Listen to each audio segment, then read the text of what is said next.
Bienvenido a la emisora de Rey de los Reyes. Y el título de hoy se llama Si alguno quiere venir en pos de mí. Y decía a todos, si alguno quiere venir en pos de mí, niéguese a sí mismo, tome su cruz cada día y sígueme. Lucas capítulo 9, versículo 23.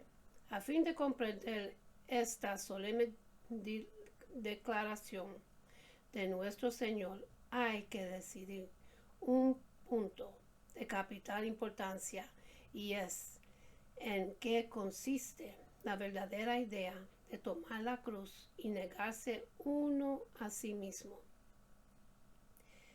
Esta pregunta presupone la existencia de apetitos y propensiones que apelan a la indulgencia, a la vida fácil y muele, y luego significa de modo evidente que en algunos casos esta indulgencia debe ser rehusada. Este es el punto preciso del texto. Un hombre que quiere seguir a Cristo debe negarse a sí mismo, en el sentido de negarse la satisfacción de todos los apetitos y propensiones, y siempre y cuando estas satisfacciones sean prohibidas por la ley del amor dentro de los límites de la ley de Dios. Estos apetitos de nuestra constitución pueden ser permitidos más allá de estos límites. Deben ser denegados en cualquier punto en que vayan en contra de la ley, del amor a Dios o el amor a los hombres, deben ser negados.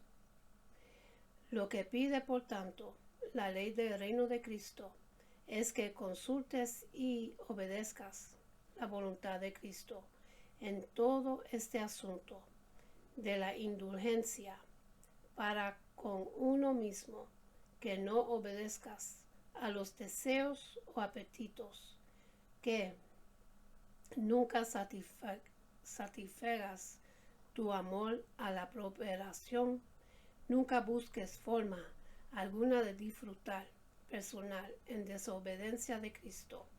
No debes hacer esto nunca cuando sabes cuál es tu deber, pues de lo contrario desagradarás a Dios, ya que es evidente que Él tiene el derecho de controlar todas tus potencias.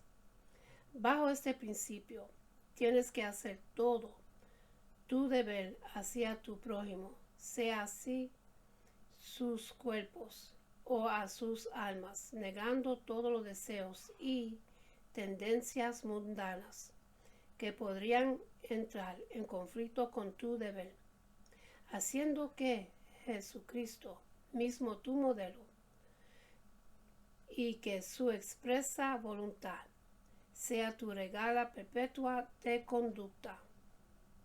Muchos van a preguntarse, ¿por qué exige Cristo de nosotros negarse a uno mismo?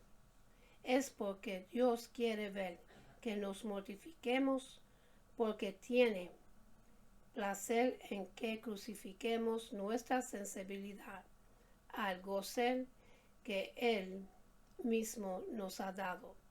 De ninguna manera, la verdadera respuesta hay que hallarla en el hecho de que Él nos ha hecho seres morales y racionales.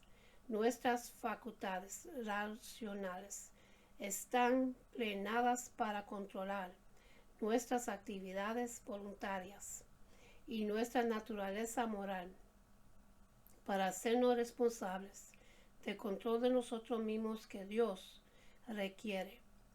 En los órdenes inferiores de la creación que nos rodea vamos animales exentos de responsabilidad moral porque son irracionales y incapaces de acción moral responsable. Para ellos la tendencia natural es la ley, porque no conocen otra. pero nosotros tenemos una leve más elevada para obedecer. El mayor bien de los animales es proporcionado por su obediencia a la mera ley física. Pero no es así con nosotros. Nuestros sentidos son ciegos moralmente y por tanto Dios nunca quiso que regrieran nuestra vida para proporcionarnos una regla apropiada. Dios nos dio la inteligencia y la conciencia. El apetito, por tanto, no puede ser nuestra regla, en tanto que es y tiene que ser la regla de todos los animales inferiores y racionales. Ahora bien, es un hecho que nuestros sentidos no están en armonía con nuestra conciencia y que a veces piden indulgencias o placer, cuando tanto la razón como la conciencia lo prohíben. Si nos entregamos al dominio del apetito y de los sentidos sin normal o criterio, sin duda vamos a perder el camino. Estos apetitos crecen cuando se les mima, un hecho que por sí mismo explica por qué Dios nunca quiso que fueran nuestra regla. A veces se forman apetitos artificiales de tal naturaleza que sus efectos son en extremo perniciosos. En estos casos somos lanzados a un estado de guerra. Nuestros apetitos nos hacen apelación constante, reclamando indulgencia y libertad, y la ley de Dios y la voz de nuestro corazón. Hacen apelación constante contra los sentidos, instándonos a quien nos neguemos a nosotros mismos,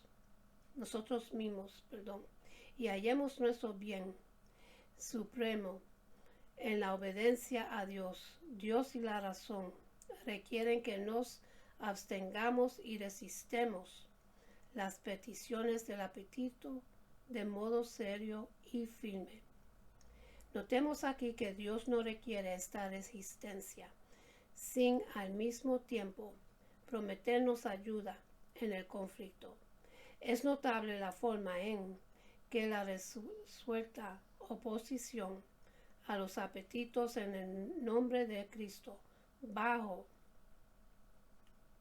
la existencia de la conciencia, permitiría claramente vencerlos. Ocurren casos con frecuencia en los cuales los apetitos más despóticos y exigentes han sido dominados por la voluntad bajo los mandatos de la conciencia y con la ayuda de Dios.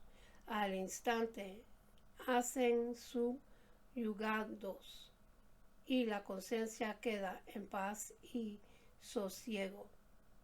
Vamos a considerar aquí con atención el hecho que nos damos cuenta de tener una naturaleza espiritual y moral, además de la física. Tenemos una conciencia y tenemos efectos referentes a Dios, como también los tenemos respecto a las cosas terrenales. Hay una hermosura en la santidad y hay cosas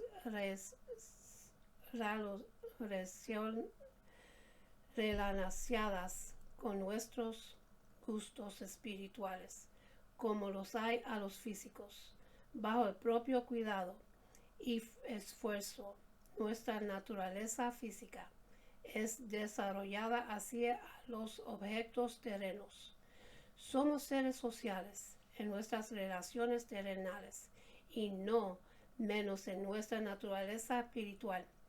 Somos sociales espiritualmente lo mismo que físicamente, aunque no nos demos cuenta de ello, porque nuestra sociabilidad espiritual puede haber quedado sin cultivar y sin desarrollar, pero necesitamos realmente comunión divina o espiritual con Dios, comunión social con nuestro Hacedor.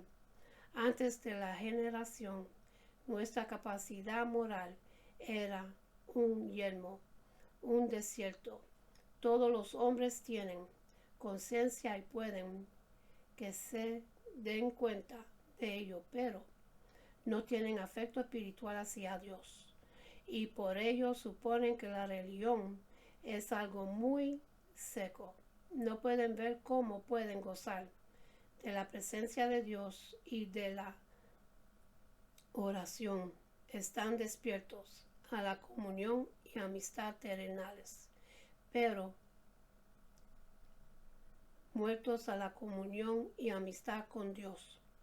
Su amor en la forma de afecto ha sido atraído hacia los hombres, pero no hacia Dios. Parece que no se dan cuenta de que tienen una naturaleza capaz de ser desarrollada en efectos de amor hacia su divino Padre. De aquí que no vean cómo pueden gozar de la religión y sus deberes religiosos, la frialdad de la muerte entre en sus almas cuando piensan en ello. Este lado espiritual de nuestra naturaleza necesita ser cultivado y estado abandonado largo tiempo y aplastado, y tiene una gran necesidad de ser levantado, pero para conseguirlo y desarrollo el lado espiritual de nuestra naturaleza es indispensable que el lado mundano sea aplastado y rebajado, porque la carne es un peligroso enemigo de la gracia. No hay armonía, sino antagonismo y repulsión entre los afectos terrenos y los celestiales, a menos que subjeguinos la carne moriremos, y solo cuando mortificamos las obras del cuerpo por medio del Espíritu podemos vivir. La Iglesia de Roma en épocas pasadas se distinguió por las mortificaciones a la carne externamente. Consideradas estas mortificaciones fueron eliminadas en el mundo protestante, y con ellos se fue el extremo opuesto. Entre todos los sermones protestantes que he escuchado, no recuerdo ni un solo sobre el tema de llevar la cruz y negarse a uno mismo. Es de creer que este tema es descuidado en gran manera en nuestras iglesias protestantes. La Roma papal llegó a extremos desbocados con esta idea. Los protestantes parecen que por temor de extremo han caído en lo opuesto. Por tanto, necesitamos hacer un esfuerzo especial para evitar esta tendencia y entrar en razón, sentido y en la escritura. Hasta que me convertí, nunca supe que tenía afectos religiosos. No sabía incluso que tenía alguna capacidad para emociones espontáneas, profundas, que fluyan hacia Dios. Esto era una ignorancia oscura y pavorosa, y es fácil suponer que conocía muy poco gozo real, en tanto que mi alma estaba en perfecta ignorancia de la misma idea de gozo espiritual real. Pero veo que esta ausencia de ideas correctas sobre Dios no es rara. Si buscamos, encontramos que esta es la experiencia común de las personas no convertidas. Todos sabemos que la santificación de la naturaleza animal es el placer, no placer o gozo de la clase más elevada, pero una forma de placer. Cuanto más gozaos van de ser las santificaciones de nuestros afectos morales más nobles. Cuando el alma llega a un festín en sus afectos espirituales, empiezan a saborear la felicidad real, una felicidad como la del cielo. Temo que muchos no han comprendido lo que la Biblia quiere decir con buenaventuranza. Ahora hemos de considerar bien que está al lado espiritual de nuestra naturaleza puede ser desarrollado y satisfecho solo por medio de una buena volente negación o contrariedad de nuestros apetitos, contraria los apetitos bajo las existencias de la benevolencia real hacia nuestros prójimos y hacia Dios. Este debe ser nuestro objetivo, porque si hacemos de nuestra felicidad personal nuestro objetivo, nunca vamos a alcanzar el goce exaltado de la verdadera comunión con Dios, necesario de desarrollar nuestros afectos espirituales, empezando con el temar la cruz. Uno va paso a paso, amortiguando las autocomplacencias, las autosatisfacciones y abriendo más y más su corazón a la comunión con Dios y a la experiencia más madura de su amor. Una nueva razón por la que los hombres deberían negarse a sí mismos es que es intrínsecamente recto. Los apetitos inferiores no deberían regirnos. Las leyes más elevadas de nuestra naturaleza se deben hacerlo. La evidencia de esto es simplemente la evidencia que prueba que el deber de seres creados racionalmente es usar su razón y no degradarnos al nivel de las bestias. Otra razón es que podemos permitirnos, pues vamos a salir penados con ello, admitir que cuando nos resistimos y nos negamos a las existencias de la autoindulgencia, la cosa va contra la felicidad de modo directo, pero en el lado espiritual ganamos inmensamente, mucho más de lo que perdemos. La satisfacción de conseguirnos, de negarnos a nosotros mismos, es preciosa, es rica en calidad y profunda y ancha como el océano en su importancia. Muchos piensan que si han de hallar placer, han de buscarlo directamente y hacer de ello un objeto directo buscándolo. Además, en la satisfacción de sus apetitos, no conocen otra forma de felicidad que esta. Parece que nunca han concebido la idea de que el gozar es realmente el negarse a sí mismo, plenamente según las existencias de la razón, lo recto y la voluntad revelada de Dios. Con todo, esta es la ley más esencial de la verdadera felicidad, donde se empieza a evitar la cruz. Ahí termina la verdadera religión. Puedes orar en tu familia, puedes reprobar el pecado donde quiera que te ofenda. Y puedes hacer todo esto sin negarte a ti mismo, cristiano, pero mientras viven hábitos de autoindulgencia, no puedes defender a Cristo dando la cara y hacer tu deber en todas partes con vigor. Y especialmente te hallarás debilitado cuando el camino del deber te conduzca a lugares en que sean heridos tus sentimientos, y nadie puede esperar escapar de este tipo de situaciones siempre si quieres mantenerte en el camino del deber sin desviarte y gozar de la vida real y la buenaventuranza.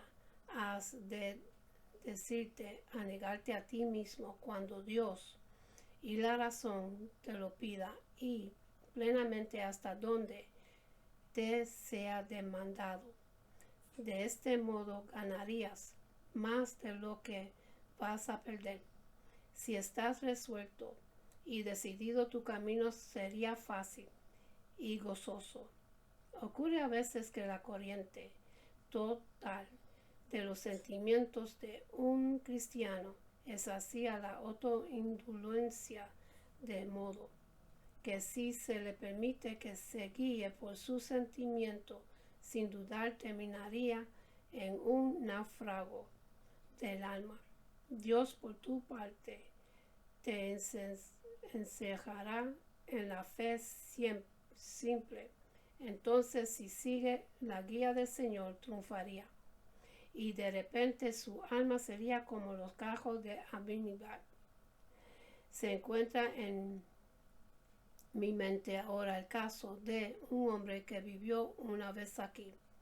Después de un periodo de vida cristiana, salió de entre nosotros, se apartó de Dios gravemente, se volvió prácticamente un infiel, se hizo espiritista, suenborinago, llegó a ser rico, y cuando uno podía suponer que había alcanzado las alturas de la felicidad terrenal, y él mismo lo suponía, de repente entró en un periodo en que se sentía totalmente desgraciado. Se vio forzado a volver sobre sí mismo y se dijo: he de volver a Dios y hacer su voluntad, toda ella sea lo que sea. De parecer, voy a extinguir toda afección del mundo. Se dejó nada que sea hostil a Dios. Va a ser tolerado por mí un momento. Tan pronto como hizo esto, toda su vida y sus goces en la religión regresaron de ello. Entonces su esposa y sus vecinos dijeron de él: es verdaderamente un nuevo hombre en Cristo Jesús. A partir de aquel día, la paz de Dios rigió su corazón, y la copa de su gozo fue llenada a rebosar. Cualquier hombre, por tanto, puede permitirse negarse a sí mismo, pues con ello abre su corazón a los goces de la vida inmortal y la paz. Este es el camino real de la felicidad. Este punto explica muchos de los hechos de la experiencia cristiana que de otro modo parecen extraños. Aquí tenemos a un hombre que no puede orar delante de su familia, inquiere más profundamente en su caso, y probablemente hallarás que no puede gozar en ninguno de sus deberes religiosos. Inquiere más en la causa y hallarás que no se niega nada a sí mismo, que su vida está regida por las leyes de la autoindulgencia. ¿Cómo puede este hombre agradarle a Dios así? Otros no pueden salir y confesar a Cristo delante de los hombres. La verdad es probablemente que no ha decidido negarse a sí mismo. Nada contrario, a quien niegue realmente es a Cristo. Esquiva la cruz. Ahí este no es el camino del cielo. En este camino no se puede tener comunión con Dios. Pruébalo más veces y hallarás siempre el mismo resultado. No hay paz, no hay comunión con Dios. Nuestro texto dice: tomad vuestra cruz diariamente, y esto es lo que debes hacer. Este es el único camino posible para vivir santamente, y debes hacerlo de modo firme, serio, continuo. Debe ser la obra de tu vida, excepto cuando haya un descanso, al ganar una victoria sustancial sobre tus tendencias a la autoindulgencia. Si un hombre intenta dominar su apetito por las bebidas alcohólicas y lo hace solo, en ocasiones, digamos, un día o una semana, y luego se permite libertades entre estos periodos, ha de fracasar totalmente. Nunca va a conseguir nada a menos que tome su cruz diariamente y la lleve en todo tiempo. debe preservar en absoluto o sus esfuerzos no serían para nada, precisamente en proporción a los que he escrito que sea en tomar su cruz. Esta va a ser más ligera y él más fuerte para llevarla. Cuando un hombre se permite fumar cada día que se lo permite, el tabaco le hace más esclavo. Al contrario, cada día que se abstiene, él hace más fácil vencer. Si un hombre de modo resuelto declara, con la ayuda de Dios, ninguna concupiscencia, ningún apetito va a dominar sobre mí, y luego se mantiene firme, saldrá vencedor. Aunque al principio emprendas esta obra temblando, si persistes, ganarías terreno. Estos apetitos van a poder menos cada vez en ti. El llevar la cruz te hará más fuerte para la tarea total de la vida cristiana. El evitar la cruz agravia al espíritu. Si descuidas tu deber, si dejas de orar en la familia, por el hecho quizá de que hay invitados presentes, puedes estar seguro que esto agravia al Espíritu de Dios. Santa hecha estas tentaciones en tu camino y tú le das toda clase de ventajas contra ti. Es posible que intentes orar en estas condiciones, pero oh Dios, no está contigo. Has estado en una situación en que deberías haber hecho algunas cosas despreciables a la carne, y la sangre te has escabulido de hacer tu deber. Te has ido a la cama cuando deberías hacer tu deber. ¿Qué ocurrió entonces a tu alma? No apreciaron espesas nubes que interceptaron la luz del rostro de Dios. Tuviste el consuelo de su presencia. Tuviste comunión con el Salvador. Haz una pausa por un momento y pide la respuesta a tu corazón. En tanto que su sensibilidad religiosa no se ha desarrollado, la persona siente una fuerte atracción por los afectos del mundo. ¿Qué sabe de los afectos religiosos del corazón? ¿Qué sabe del amor real de Dios o de la presencia de testimonios del Espíritu en su corazón de que es hijo de Dios? En realidad nada. Nunca ha ido más allá de sus tendencias de los sentidos. Naturalmente no ha dado aún los primeros pasos así al desarrollo de los afectos celestiales del corazón. Por consiguiente, solo disfruta en lo que es terreno. Su corazón está aquí abajo, pero a medida que se niega a sí mismo, va dándose cuenta y ajustándose a su naturaleza espiritual. Es una cosa grande y buenaventurada para el cristiano de hallar que su naturaleza va siendo conformada más y más de modo progresivo en Dios. El hallar que va a avanzar por el buen camino y ajustándose bajo la gracia divina a las demandas de la benevolencia. Si se persiste en llevar la cruz, el resultado es un ambiente maduro. Espiritualmente, el alma anhela instantáneamente las manifestaciones espirituales y ama la comunión con Dios. Se le oye decir cuán hermoso es el recuerdo de aquellas escenas en que mi alma estaba en quietud delante de Dios. Como gozaba mi alma de su presencia.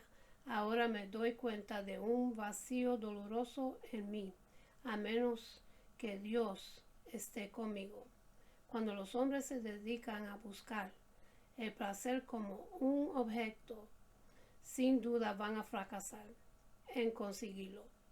Toda búsqueda así es necesario que sea vana. La benevolencia lleva al alma más allá de sí misma y la dispone a hacer la felicidad de los otros. Solo entonces se consigue la propia tú utilizar como cristiano.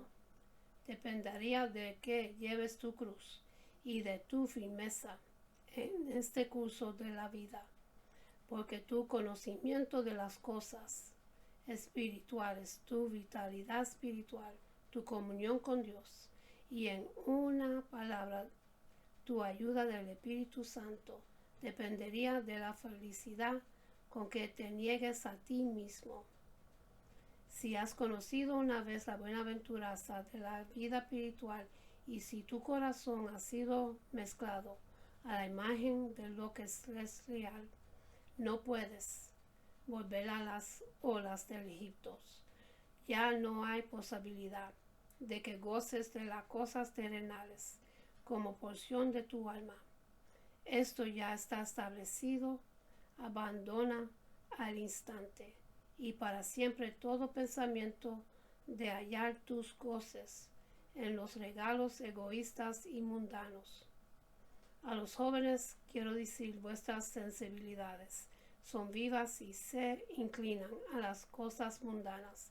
Ahora es el momento de alejar con mano firme el espíritu de mimo y la complacencia personal antes de que haya ido demasiado lejos para que puedas dominarlo. Te sientes tentado y ceder y tratar con la manga ancha. Recuerda que es una ley inalterable de tu naturaleza, que debes buscar tu paz y buenaventurada en Dios. No puedes hallarlo en ninguna otra parte.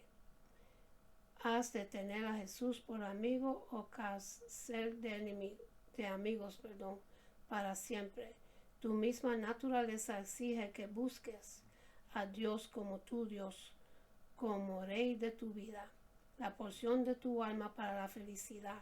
No puedes esperar que pueda ser tal para ti a menos que te niegues a ti mismo.